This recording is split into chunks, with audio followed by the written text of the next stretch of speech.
We have conversations every single day, right? But think about it. How many of them actually leave us feeling truly connected?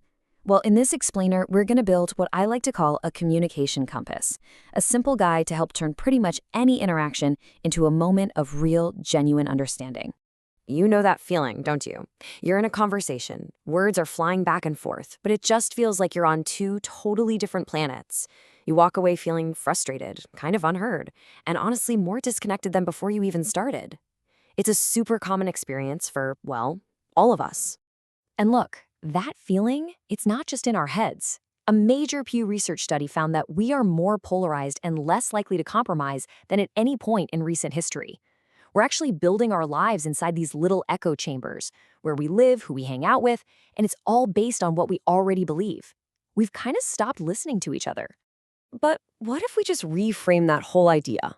What if, as communicator Malavika Varadhan puts it so beautifully, we saw every single conversation not as a fight to be won, but as a link? Each one is a chance to build something stronger, weaving this incredible, massive web of human connection. So let's start by just putting a name to the problem. Section 1, the connection crisis. Now, the good news is, while it might be a crisis, it's definitely one we can solve, one conversation at a time. This right here, this is the most crucial part. It's a fundamental shift in why we're even talking in the first place. Most of us go into conversations with the goal of replying, of winning, of proving our point.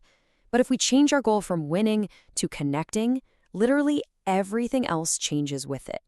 To make that big shift from winning to connecting, our compass needs 3 key directions.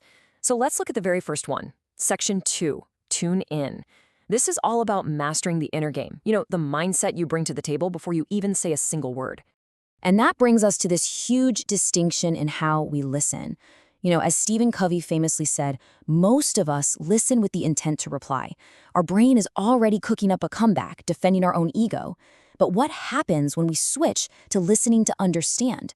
Well, it means we have to quiet our own agenda.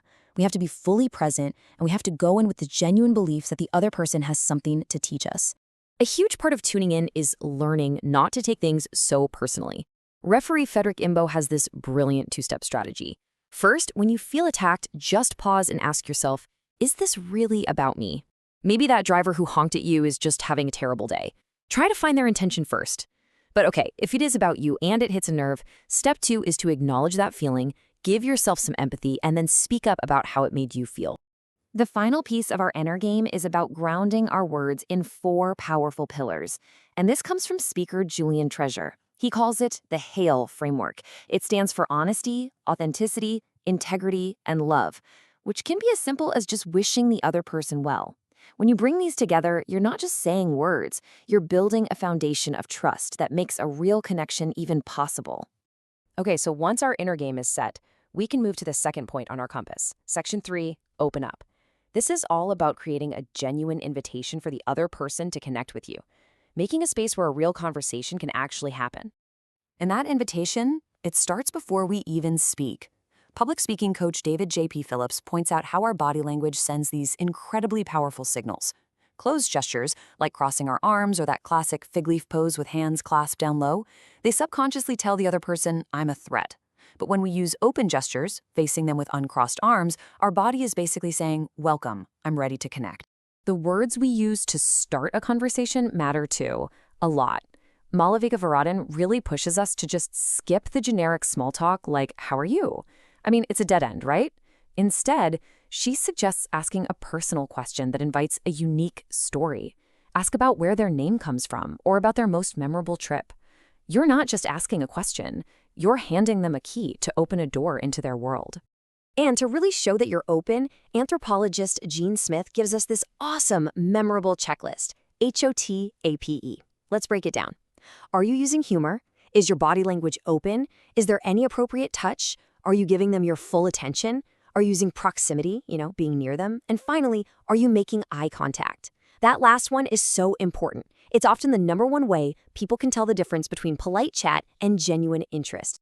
And that brings us to the final point on our compass. Section 4, speak out.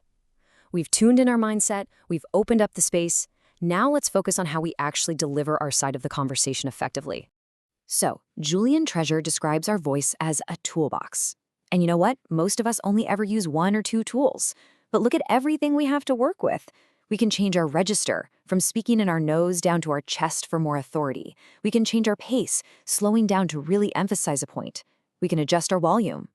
Playing with these tools is what makes speech so engaging and not, totally monotonous.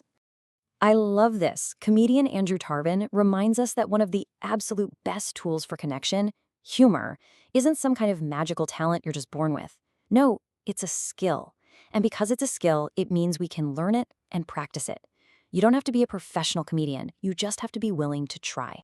And maybe the most powerful rule for delivery of all comes from journalist Celeste Headley, and it's just this: be brief. A good conversation is not a monologue, right? It's a balance between talking and listening. Make your point and then create space for the other person by stopping. Okay, we've covered a lot of ground. So for our final section, let's bring this all together. Section 5, your next conversation. How can you actually apply this, right away? Here it is, your communication compass. It's a simple 3-step guide. First, you turn into your own mindset. Second, you open up the space for connection. And third, you speak out effectively. That's it. That's your guide for navigating any interaction you have.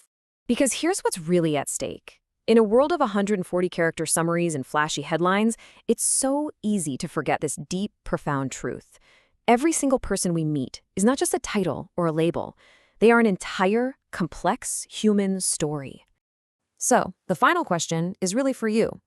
As you walk through this giant library of life, filled with people, are you just going to glance at the covers? Or will you have the courage to reach out, open a page, and truly start reading?